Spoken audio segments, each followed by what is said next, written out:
many, watching the movie Ben-Hur has become an Easter tradition.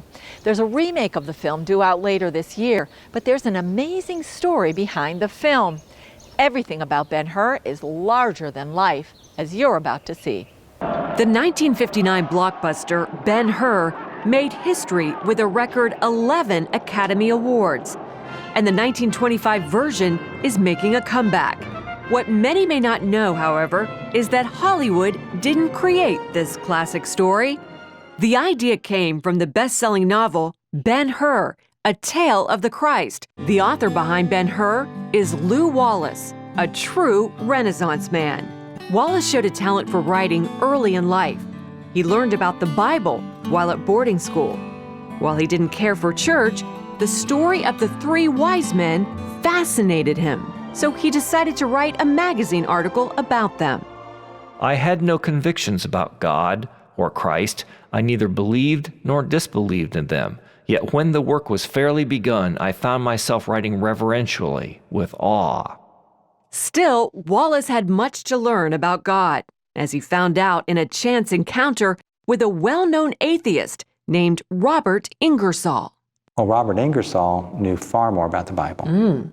You don't preach against something unless you know it. Right. And so he just kind of filleted Lew. And he realized at that point, I have no business submitting this finished story for publication.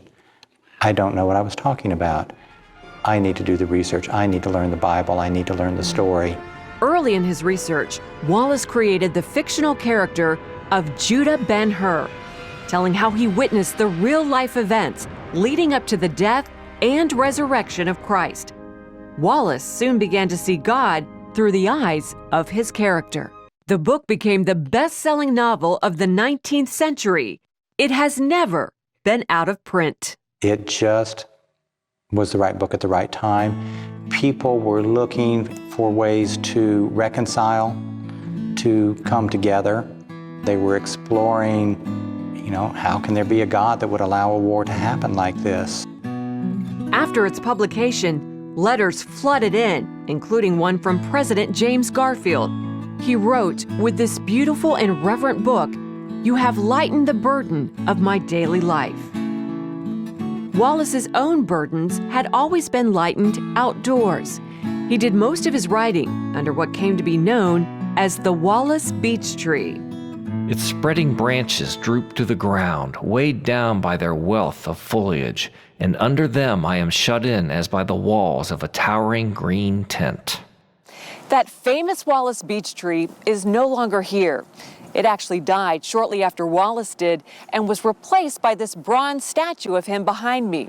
But right over here is a building that Wallace dreamed about for decades, but never had the resources to build until the success of Ben-Hur.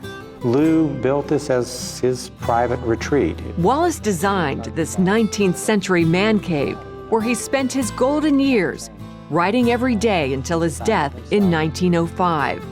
His grave marker is inscribed with a quote from Ben-Hur by one of his beloved wise men. I would not give 1 hour of life as a soul for 1,000 years of life as a man.